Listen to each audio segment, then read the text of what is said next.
Bonjour à tous et bienvenue sur Patria, votre podcast pour la restauration des familles.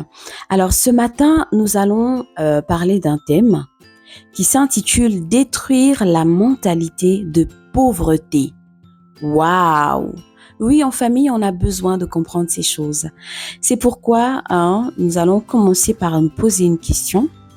Vous posez une question. Qu'est-ce que la mentalité de pauvreté et comment la reconnaître dans nos vies? Regardez bien autour de vous.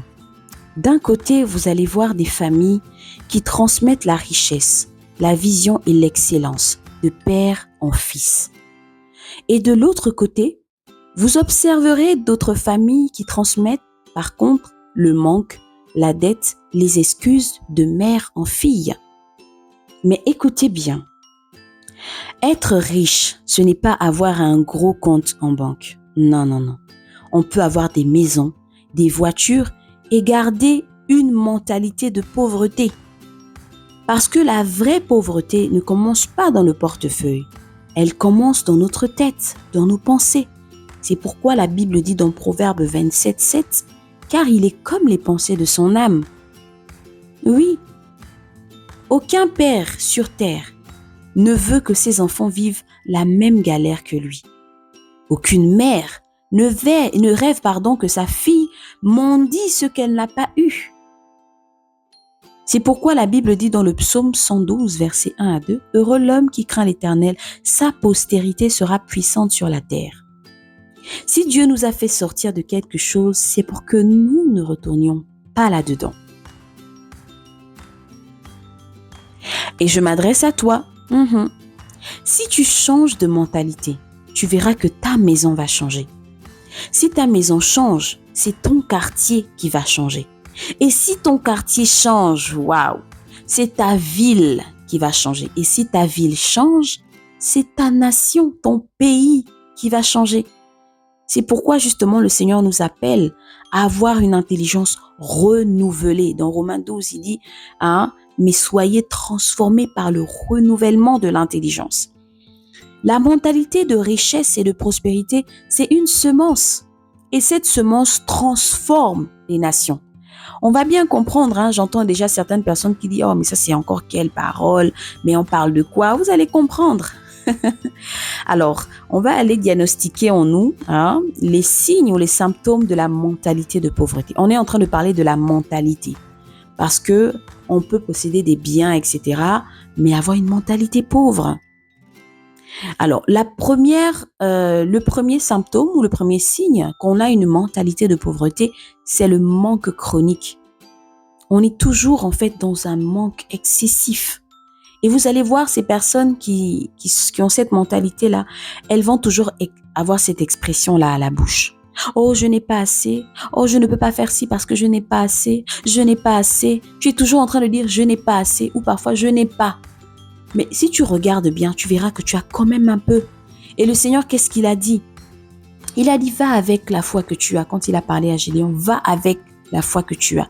Va avec la force que tu as.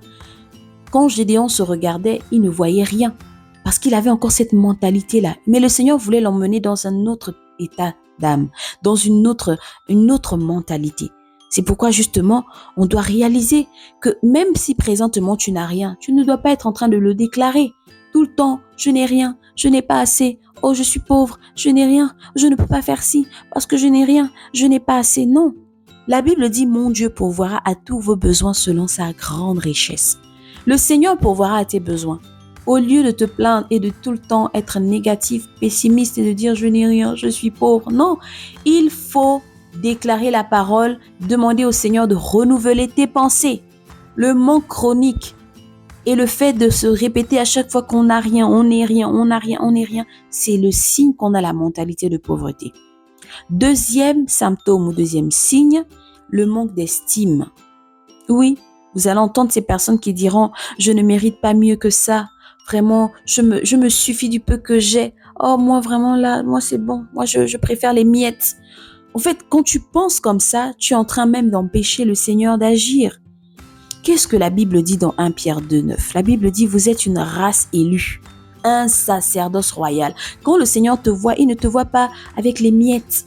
Il ne te voit pas on ça fait rien, non. Il te voit comme l'enfant que tu es, l'héritier, héritière que tu es. C'est pourquoi change ta mentalité. Change ta mentalité, aie de l'estime. Que ton estime ne vienne pas de ce que tu possèdes. Vous savez, il y en a qui ont de l'estime quand ils ont l'argent en banque, quand ils ont des nouvelles paires de chaussures, quand ils ont des sacs Chanel, des articles de grandes marques, des marques déposées. Là, pour eux, ça leur donne de l'estime. Non, ta valeur, c'est pas les objets. C'est qui le Seigneur dit que tu es. Et c'est là où on veut en venir en fait. Troisième aspect de la mentalité de pauvreté, c'est l'insalubrité.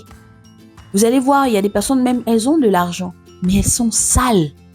Quand je dis sales, vraiment, c'est vraiment que ce soit dans l'entretien d'eux-mêmes, que ce soit dans l'entretien de leur maison, etc. Même dans l'entretien de leur esprit, même dans leur état d'esprit, c'est des personnes sales qui prennent tout et n'importe quoi. Elles ne savent pas faire la différence entre des choses qui sont sacrées, des choses qui sont saines, des choses qui sont propres. Non. Parfois, on voit ces personnes, on se dit, mais comment quelqu'un qui a autant d'argent peut avoir une telle mentalité de médiocrité? Comment? On va arriver sur la médiocrité en fait. Et là, qu'est-ce que la Bible dit à ce propos? Par exemple, en ce qui concerne notre corps, la Bible dit, votre corps est le temple du Saint-Esprit. Allons-y voir comment le Seigneur entretenait le temple physique, le temple de Moïse, le tabernacle et même le temple. Il y avait une telle exigence. Même la façon de se vêtir, les sacrificateurs, ils ne s'habillaient pas n'importe comment. Le Seigneur avait pourvu à tout dans l'excellence, dans la propreté. Est-ce que vous voyez un peu? Dans l'hygiène. Beaucoup même pensent que quand certaines lois civiles qui étaient imposées en Israël, c'était juste pour faire beau. Non! Quand le Seigneur dira par exemple qu'il ne faut pas manger des animaux qui étaient morts, il ne faut pas, par exemple, quand tu habites dans une maison et qu'il y a des champignons qui poussent dans ta maison, il faut détruire ces champignons ou changer de maison. Quand la Bible en parle, c'était pas une affaire juste de loi. Non, le Seigneur lui-même, il est hygiénique. Notre Père est hygiénique, il est propre. La Bible nous dit qu'il a lavé les pieds de ses disciples. Et vous savez, à l'époque, les disciples, c'était des nomades. Ils marchaient, les gens marchaient et il y avait la poussière partout. Donc, un signe parfois d'hospitalité, c'était de laver les pieds des invités. C'était pas leurs invités, c'était ses disciples. En gros, comme ses enfants, ses fils. Mais il les nettoyait les pieds. Donc, le Seigneur nous a montré que oui, il est propre en fait. Donc, en tant qu'enfant du Seigneur, on doit avoir cette mentalité de propreté, pas d'insalubrité. Quand on regarde les chrétiens, parfois dans certaines assemblées, on regarde autour de l'environnement, il y a la saleté des poubelles. Ça ne nous dit rien. Pour nous, on va seulement à la veille de prière. Mais tu ne t'arrêtes pas à un moment donné, peut-être que tu es leader d'une église, tu ne regardes pas ton environnement pour voir que là, il y a l'insalubrité, il y a de l'herbe qui a poussé, il faut couper de l'herbe. Même chez toi à la maison, tu vois des papiers partout, tu passes seulement, ça c'est le propriétaire qui va faire si tu es en location. Ou parfois tu diras, ça c'est ma femme qui va faire, ou bien c'est mon mari qui va faire. Non, c'est une mentalité, c'est la mentalité de pauvreté qui agit comme ça. C'est pourquoi vous allez remarquer que dans les pays pauvres, dans les zones rurales qui sont vraiment appauvries, vous allez voir qu'il y a l'insalubrité. Parce que c'est une mentalité qui est communiquée. Et quand vous arrivez chez les personnes qui sont riches, vous allez voir que c'est propre. C'est pas d'abord parce que ces gens ont les moyens, c'est d'abord une affaire de mentalité. C'est d'abord une affaire de mentalité. Ensuite, il y a la médiocrité. Oh là là, la médiocrité. C'est-à-dire que la personne, elle se suffit vraiment du peu quoi. Elle a un esprit de médiocrité, de bassesse, d'échec, de limitation en fait. Non, le Seigneur nous appelle à l'excellence. La Bible dit que dans sa maison, tout s'écrit gloire. La gloire, c'est pas la médiocrité. La gloire, c'est l'excellence. La gloire, c'est le travail bien fait. C'est la rigueur. C'est pourquoi justement, quand on parle de cette mentalité de pauvreté, et qu'on parle de la médiocrité, en fait, on veut dire aux chrétiens qu'arrêtons d'être médiocres. Arrêtons de faire les choses, par exemple, vous allez voir certaines personnes qui font les choses du Seigneur avec médiocrité. C'est bon, j'ai chanté ce cantique-là, c'est pas grave, même s'il y a des erreurs, ça peut partir comme ça. Le plus important, c'est l'esprit qui est communiqué. Le plus important, c'est le spirituel. Non, non, non, non, non. Repartons toujours dans le temple. Je vous invite à repartir, allez-y dans Exode, voir comment le Seigneur a établi les choses pour le temple. C'était dans une telle rigueur, une excellence. C'était pas avec des matériaux de bassesse, c'était pas avec des matériaux, non, c'était avec des choses de valeur, de l'or pur. C'était vraiment avec des pierres précieuses. C'était pas avec des choses, voilà, la médiocrité, c'est vraiment en mode, ah, on va encore faire comment? Comme dans certaines nations, on va faire comment? On fait ce mot comme ça. On bâcle un peu le travail et puis on dit le Saint-Esprit va faire le reste. Jamais. C'est pourquoi il avait dit justement, hein, comment dire, à Moïse, qu'il avait donné à Betsaléel la capacité. On va lire ce passage. On est dans Exode 31, verset 2. Là, c'est le Seigneur qui parle à Moïse. Il dit, sache que j'ai choisi Betsaléel, fils d'Uri, fils de Hur, de la tribu de Juda. Je l'ai rempli de l'Esprit de Dieu, de sagesse, d'intelligence et de savoir pour toutes sortes d'ouvrages. Je l'ai rendu capable de faire des inventions, de travailler l'or, l'argent et les reins, de graver les pierres à enchâsser, de travailler le bois et d'exécuter toutes sortes d'ouvrages. Et voici, je lui ai donné pour aide Oholiab, fils d'Aïsamak de la tribu de Dan. J'ai mis de l'intelligence dans l'esprit de tous ceux qui sont habiles pour qu'ils fassent tout ce que j'ai ordonné. Waouh! Là, c'était pour la construction. Ça veut dire que quand on voit Betsaléel, c'était comme un expert. C'était vraiment une personne qui était experte dans son domaine. Une personne c'est-à-dire le sommet des compétences. Oui, parce qu'aujourd'hui, on se dit non, comme on est chrétien, on doit bâcler même à l'école. Peut-être que tu es élève, tu es étudiant, tu te dis non, ça va, le plus important, c'est le Saint-Esprit. Bah non. Moi, je me souviens à notre époque, quand on était au lycée, nous, on travaillait sur l'excellence. On se disait, Seigneur, si on n'a pas la possibilité de prêcher à nos enseignants, qu'on prêche au travers de nos notes. Et oui, parfois, après les cours, après les réunions, on restait pour travailler les devoirs, travailler les exercices parce que on se disait, Seigneur, on ne veut pas juste être des témoins en parole. On veut être distingué parce que, et je vous assure que ça nous a ouvert les portes. Il y avait des enseignants qui croyaient en l'évangile parce qu'ils voyaient qu'on travaillait bien dans leur matière. Et ça, c'est important. On ne doit pas avoir un esprit de médiocrité. C'est toi qui es chrétien qui prêche l'évangile, mais tu as toujours les 2 sur 10, les 2 sur 20 en mathématiques, les 3 en philosophie. Oui, bon, je dis pas par là qu'il faut être forcément excellent partout. Oui, ça peut te mettre la pression parce qu'après, chacun a sa particularité. Il y en a qui sont scientifiques, il y en a qui sont littéraires, qui peuvent être bons en sciences, etc. Mais dis-toi quand même que Seigneur, je refuse d'être le dernier de la classe. Je refuse d'être le dernier de la classe. Quand on remet les notes comme ça, c'est moi qui ai 2. Alors que je venais à peine de prêcher l'évangile. Je me souviens j'étais dans une salle de classe avec quelqu'un comme ça, qui, lui, vraiment, c'était les 2. Franchement, moi, ça me faisait mal pour le témoignage du Seigneur. Je me disais, moi, personnellement, que Seigneur, même si je n'ai pas travaillé, permets-moi de ne pas être en dessous de 8 et tout ça, vraiment parce que, mais c'est-à-dire que quand je n'ai vraiment pas compris, je vais m'efforcer de rester dans cette marge-là, mais pas aller dans les 2, 1 sur 20. Quel témoignage, en fait, transmets-tu? Quand on parle de la mentalité de pauvreté, c'est tout ça. C'est-à-dire qu'on peut être en Christ, mais avoir cette mentalité. Et on doit refuser cela. On doit désirer l'excellence. Parce que notre Dieu est excellent. Regardez dans tout ce qu'il a fait. Dans Genèse, on nous dit que lorsque le Seigneur, à chaque fois qu'il créait des choses, la Bible dit trouvait cela bon. Bon, c'est parfait. Bon, ça veut dire que c'est excellent. C'est ce qu'il faut. Donc vraiment, c'est pas pour nous mettre la pression, même si c'est aussi pour nous mettre la pression. Il faut qu'on ait cette mentalité-là. Et le Seigneur veut qu'on ait cette mentalité. D'accord? On l'a vu qu'il a sollicité quelqu'un qui était compétent. Tu es peut-être dans le domaine du chant ou dans le domaine, peu importe le domaine dans lequel tu exerces dans l'église. Il faut être excellent dans ce que tu fais. Il faut bien le faire.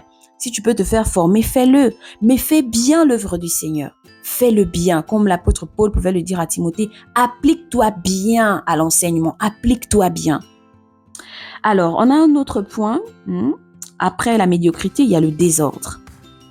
Waouh! Vous savez, il y a beaucoup de chrétiens, beaucoup de personnes, des femmes, des hommes, voilà, qui, ou encore des familles, parce qu'on est dans le cadre de la famille, et il y a des familles comme ça, quand vous regardez, elles transmettent à leurs enfants du désordre. Moi, j'ai vu des familles qui, quand vous arrivez, les choses sont tellement structurées, ordonnées, et même les enfants ont reçu ça. C'est particulier, en fait. Il faut savoir, parce que là, c'est vrai qu'on est en train de parler de la mentalité de pauvreté, mais c'est dans le cadre de la famille, que ce soit une famille chrétienne ou non. Mais c'est des choses qui sont importantes à inculquer, en fait, dans une famille. Je vais revenir rapidement sur les points qu'on a vus. Le manque chronique. Il faut inculquer aux enfants que non, on ne doit pas être en permanence en train de dire je n'ai pas assez, je n'ai pas assez, je n'ai pas assez. Non. Le manque d'estime. Il faut commencer à construire l'estime de soi dans la vie de nos enfants. l'insalubrité. Il faut commencer à bâtir la propreté, l'hygiène dans nos maisons. La médiocrité, il faut refuser cela. Il faut être là en tant que parent, accompagner les enfants dans les études pour qu'ils soient excellents. Et ensuite, on est dans le point sur le désordre. Oui, ça veut dire qu'on est dans une famille, on n'a pas de plan, pas de planning, pas d'organisation. Tout est fait au hasard, on se lève et puis bon, chacun fait ce qu'il veut, etc. Non, c'est du désordre. C'est pourquoi dans 1 Corinthiens 14, même si c'est vrai que là c'est dans le cadre des réunions d'église, mais on dit que tout se fasse avec bienveillance et avec ordre parce que notre Dieu n'est pas un Dieu de désordre. Donc il faut imposer, il faut instruire, il faut inculquer l'ordre. Quand on dit l'ordre, c'est l'ordre dans tous les sens. Ça peut être l'ordre des priorités, ça peut être l'ordre dans le rangement, ça peut être l'ordre dans l'organisation, ça peut être l'ordre dans les plannings. Par exemple, vous avez des choses à faire, il faut planifier. Il faut planifier. Il y a des gens qui se lèvent le matin, la vie c'est comme le coup de tête, quoi. Tu te lèves et puis tu fais tout au hasard. Non, la vie est planifiée. C'est comme quand on voit le Seigneur, quand il a créé les choses, il ne l'a pas créé dans le désordre. C'était pas le boom, je sais pas, c'est le boom quoi là, dont on parle souvent, que tout a explosé et puis les choses sont... Non, non, non. C'était structuré. Il a commencé le premier jour, il a commencé avec ça, ça. Deuxième jour après, il a pris ça, ça. Troisième jour après, les choses étaient ordonnées, ordonnées. Ensuite, on a un autre point, c'est l'envie. L'envie, tu regardes ce que l'autre a au lieu de bâtir ce que le Seigneur t'a donné. Alors que le Seigneur dit justement dans Jacques 3, si vous avez dans votre cœur un zèle amer et un esprit de dispute ou d'envie, alors l'envie vraiment, il y a des familles qui bâtissent, c'est-à-dire que moi j'ai vu des familles comme ça où les enfants, la mère et les enfants, ils ont un œil envieux, convoiteur. Parce qu'ils sont tellement dans la difficulté qu'ils sont tout en train de dire « Oh, mais pour l'autre, c'est bien. Oh, mais ce que les autres ont, c'est bien. Ah, mais quand nous, on aura ça quand ?» Vous sentez que les enfants sont vraiment dans la convoitise de tout ce qui se passe dehors. Ça, c'est très dangereux, en fait. Ça, c'est très dangereux parce que ça peut pousser les enfants vraiment à voler. Ça peut les pousser vraiment à faire des choses, mais vraiment horribles, en fait. Donc, il faut refuser. L'envie et la convoitise, c'est aussi le signe de la pauvreté. Et vous savez, quand on parle de mentalité de pauvreté, voyez vraiment la pauvreté, non pas comme le fait de ne pas avoir de l'argent, mais comme une mentalité qui peut se répercuter dans nos attitudes, nos comportements, notre langage, notre façon de voir la vie, en fait. C'est ça. On a également l'absence de créativité. Oui, ça veut dire que la personne ou les personnes, elles sont en mode copiste, quoi. Plagiat total. Elles copient tout. Elles attendent tous les autres. Elles ne créent jamais rien. C'est pas bon, en fait, parce que chaque famille est particulière. Vous n'êtes pas obligé de reproduire le même modèle que vos parents.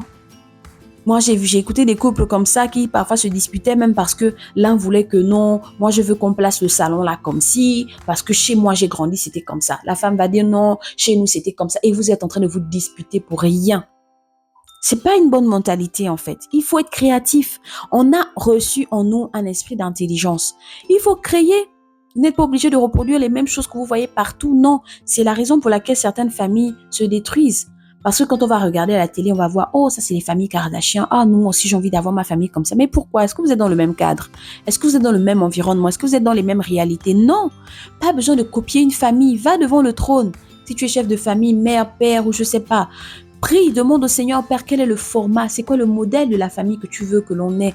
Quel est le type de famille que tu veux que l'on soit? Quelles sont les couleurs? Quel type d'éducation? Il faut demander au Seigneur. Il faut avoir de la créativité. Que ce soit dans l'éducation des enfants, dans comment vous organisez votre foyer, etc. C'est important. C'est important. Ensuite, on a le refus du changement. Vous allez entendre ces personnes qui vont raisonner comme ça en disant « Ah non, mais vous savez, on a toujours fait ça comme ça, pas besoin de changer. » Non, c'est pas bien. C'est pas bien parce que après, lorsqu'on a la mentalité de pauvreté et qu'on a cet aspect-là, ce symptôme ou ce signe, ça, c'est très difficile à vivre, surtout dans les relations. Ça veut dire que la personne va dire, moi, j'ai toujours été comme ça. J'ai toujours été colérique. J'ai toujours été, frustrée, blessée. J'ai toujours été comme ça. Non, tu ne dois pas dire que tu es toujours. Tu es appelé à changer. Même Dieu lui-même change des saisons. Il est justement dit dans Ésaïe 43, verset 19, il dit « Voici, je vais faire une nouvelle chose sur le point d'arriver. » Le Seigneur renouvelle les choses. Il fait des choses nouvelles. Pourquoi toi, tu resterais la même en fait, ou le même? Pourquoi? Tu peux changer de comportement, changer de mentalité. Tu peux même changer l'emplacement de ton meuble. Tu peux changer l'emplacement, la décoration de ta maison. Tu n'es pas obligé de rester avec la même peinture, la même décoration pendant des années. Et je vous assure qu'il y a une puissance dans le changement qui est juste waouh. Même rien que par exemple dans la maison. Lorsque vous changez de décoration après 6 mois, après 1 an, je vous assure que ça apporte quelque chose de nouveau. Lorsque vous changez de vêtements, vous changez de coiffure, vous changez... En fait, quand il y a un changement permanent dans plein de choses, ça apporte quelque chose de nouveau. Et c'est beau. C'est beau. Alors, on a également la mendicité et les dettes.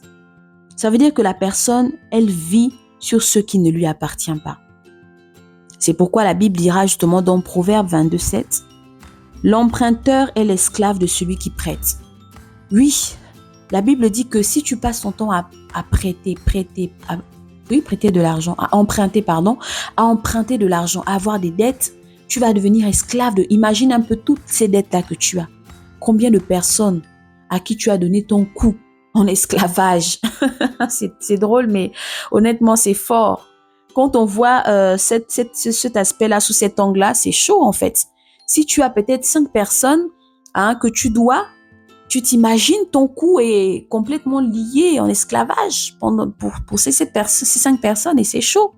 Il y a des personnes comme ça qui vont laisser leurs enfants avec des dettes, qui vont laisser leurs enfants avec un esprit de mendicité, tout en train de demander « Ah, est-ce que tu peux m'aider? Envoie-moi 1000 francs, envoie-moi 2 euros, envoie-moi 100 euros. » Tout le temps en train de demander la mendicité. La mendicité est la preuve qu'il y a un esprit, pas un esprit, il y a une mentalité de pauvreté dans les parages. Une mentalité de pauvreté et l'esprit de dette excessive. Bon, c'est pas mauvais. Si tu prends une dette, rembourse-la automatiquement, il n'y a pas de souci. Ou si tu prends une dette et puis, bon, ça va, tu es en bon rapport avec la personne ne te met pas de pression, tu peux rembourser au fur et à mesure, oui. Parce qu'après, on connaît pas les situations de la vie, c'est pas pour dire que... Mais la Bible te dit que le principe, c'est quoi? C'est quand tu te mets sous la dette là, tu es en même temps esclave de la personne. Parce que tu t'imagines, tu tombes sur quelqu'un qui est vraiment impatient, mais ça va être compliqué. Ça va être compliqué. Tu vas perdre ton sommeil, ça va vraiment être compliqué. Est-ce que vous voyez un peu? Un autre aspect également, un autre signe de la mentalité de pauvreté, c'est la paresse. Eh oui, tu dors pendant que ta destinée t'attend. Pendant que ton travail t'attend, tu es en train de dormir. Pendant que le ministère doit commencer, tu es en train de dormir. Pendant que ta famille doit changer de ville, changer de pays, déménager, ton enfant doit aller à l'école, ta femme doit commencer une formation, tu dois commencer à acheter un terrain. Pendant que tous les projets là t'attendent, toi tu es en train de dormir. Tu ne fais que dormir. Alors que la Bible nous dit, va vers la fourmi paresseux. Considère ses voies et deviens sage. Proverbe 6:6. La Bible nous dit, il y a une chose que le Seigneur déteste, c'est la paresse. C'est la paresse. C'est-à-dire que tu sais ce que tu dois faire. Et là, le Seigneur s'adresse à quelqu'un. Tu sais ce que tu dois faire depuis longtemps. Mais tu dors. Tu es en train de dormir. Ça veut dire que tu ne t'actives pas en fait. Tu es seulement là. Tu attends que peut-être un ange vienne te parler. Et le pire, c'est ça. C'est que certaines personnes vont dire, non, moi j'attends que le Seigneur me convainc de faire ça. My God. Mais tu sais, le temps ne t'attendra pas. Hein? Le temps ne t'attendra pas. Un autre point, c'est la nonchalance. Hein? Pour toi, tout est lent, tout est mou, tout est sans zèle. C'est-à-dire que quand tu fais ce que tu dois faire, tu le fais vraiment avec une lenteur. Et comme on le voit dans certains pays, au niveau de l'administration, il y a une lenteur administrative. Tout ça, c'est pas... Vous savez, la lenteur administrative peut être résolue. Hein? Parce que qui gère l'administration? Ce sont les hommes. Ça veut dire qu'il y a des hommes qui ont des pieds lents. Quand je dis hommes, c'est vraiment hommes et femmes en fait. Ça veut dire qu'il y a des personnes qui ont cette mentalité-là. Ils sont pourtant fonctionnaires, mais ils ont une mentalité de pauvreté qui les pousse à la nonchalance. Le dossier qu'on t'a donné aujourd'hui là, commence à le travailler, mais tu es tout le temps, ah non, je me sens pas bien là, je suis fatiguée. Déjà, tu arrives en retard au boulot. Et quand tu arrives en retard au boulot, en fait, tu entames très mal ta journée.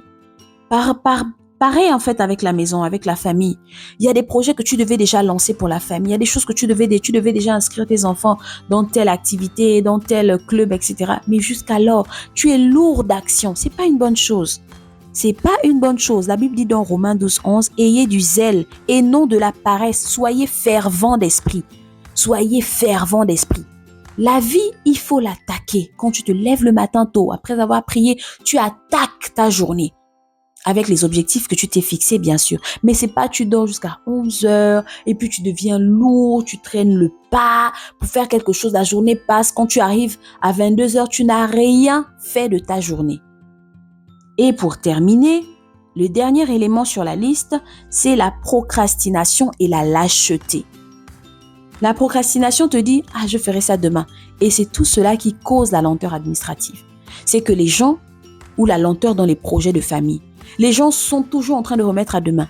Tu devais faire ce linge-là, ranger ce linge ou bien peut-être faire la lessive aujourd'hui. Ah non, je le ferai demain.